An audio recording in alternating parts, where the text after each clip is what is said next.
Another time on the seemingly endless story of the question of if human rights are universal, can be universal, or if they are particularistic.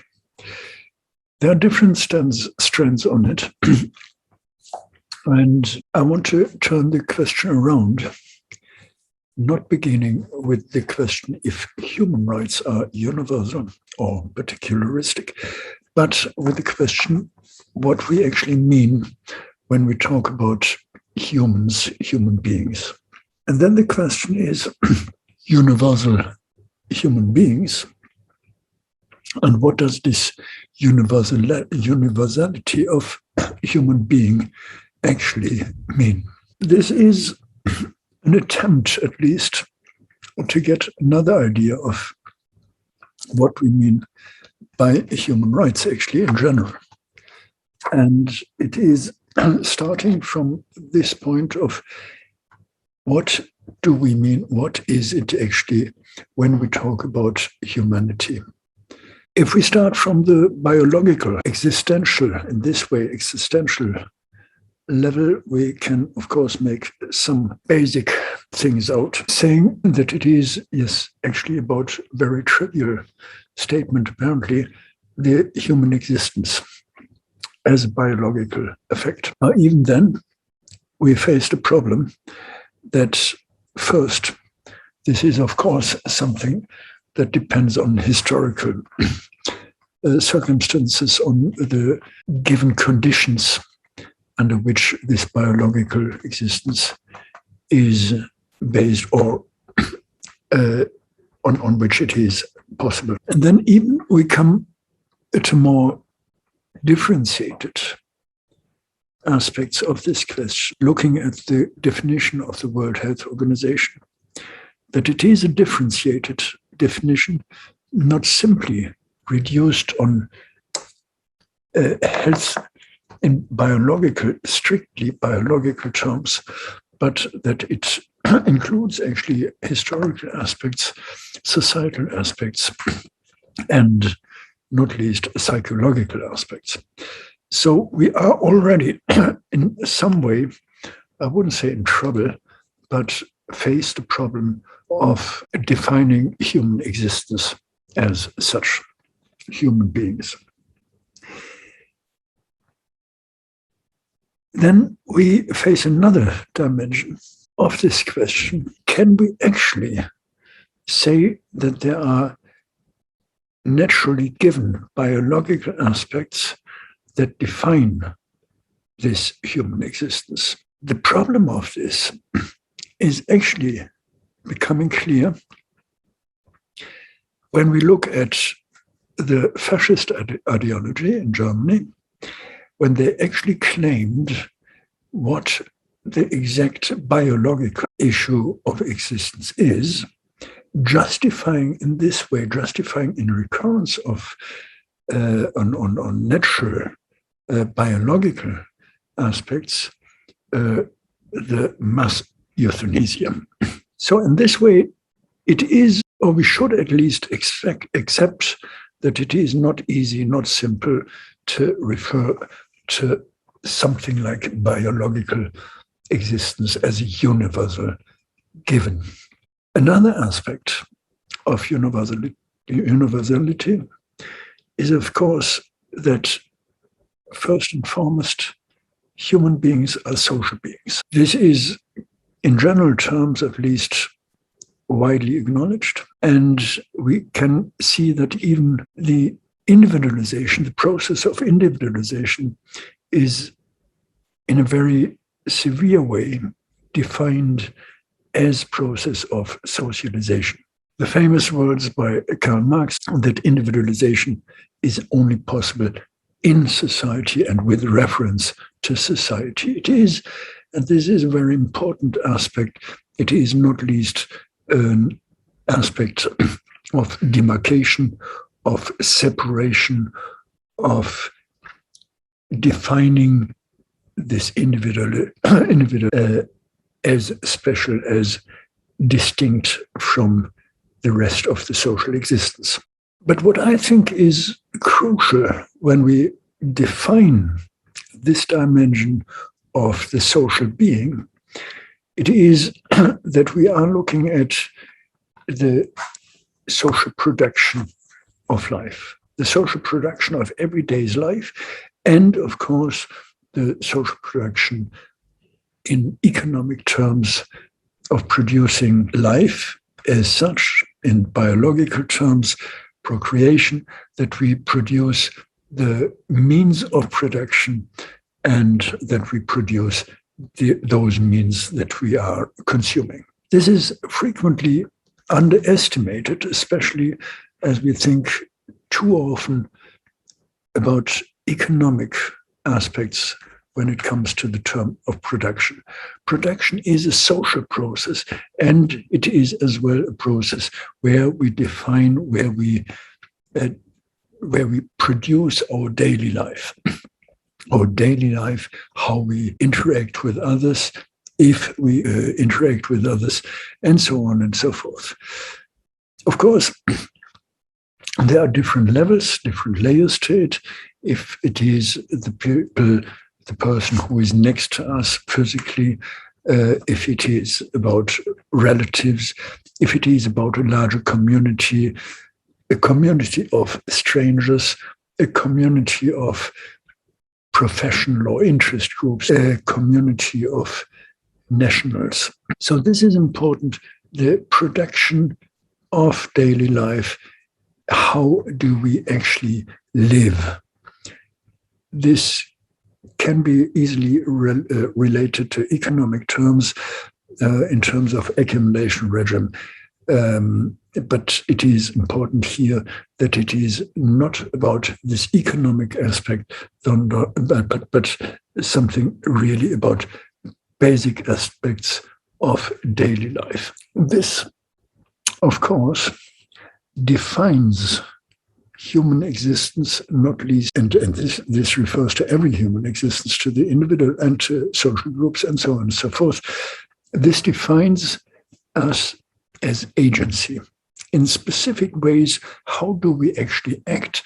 What do we do in this context of shaping, producing everyday's life? Not least a matter of a question of power.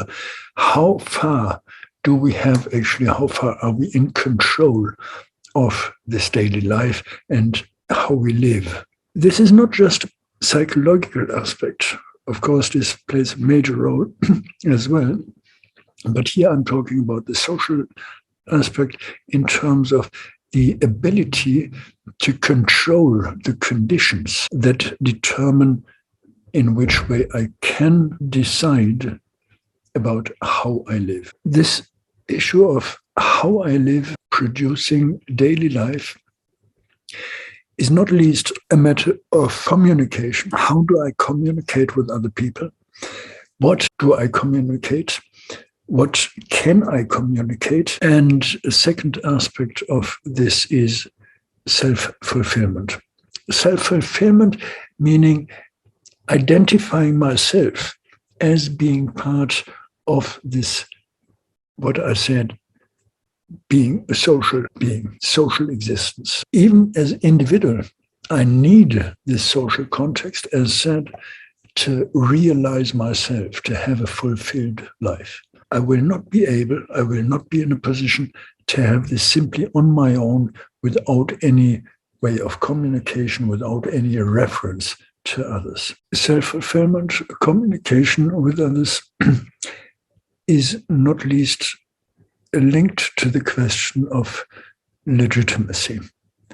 Only if we consider what is legitimate in terms of self-fulfillment as relationality and of communication, again as relationality, the process of communicating, of establishing a common understanding, is something that requires a definition of what is legitimate. There are different ways, obviously, of communication. I can simply communicate by giving orders. I can have participative structures. I can have mechanism of coordination. All this plays a role. and is important when it then comes to the definition of what human rights are and how we can actually define them. Because this is not something that depends on a formal structure. It depends only on a formal structure as far and as much as we know about the social conditions and the social contexts in which we undertake this definition, meaning in which we undertake the social action of producing daily life. Of course, these conditions are complex. There are socio-economic, ecological, and ideological aspects that define these conditions and that we permanently reproduce by way of interacting, reproduce, but as well critically reproduce, meaning that we are at the same time always confronted with the opportunity to overcome the given conditions and to develop them in one way or another further. When we look from here at human rights, we come actually to a processual definition that says human rights cannot be defined as individual rights, somebody having the right to, or being free to act in a certain way, being free of certain pressures, certain demands. But it is very much at stake that we have to look for a field of activities in which actually social rights are permanently defined. In this permanent fight, in this permanent struggle for realizing self-fulfillment in the daily situations.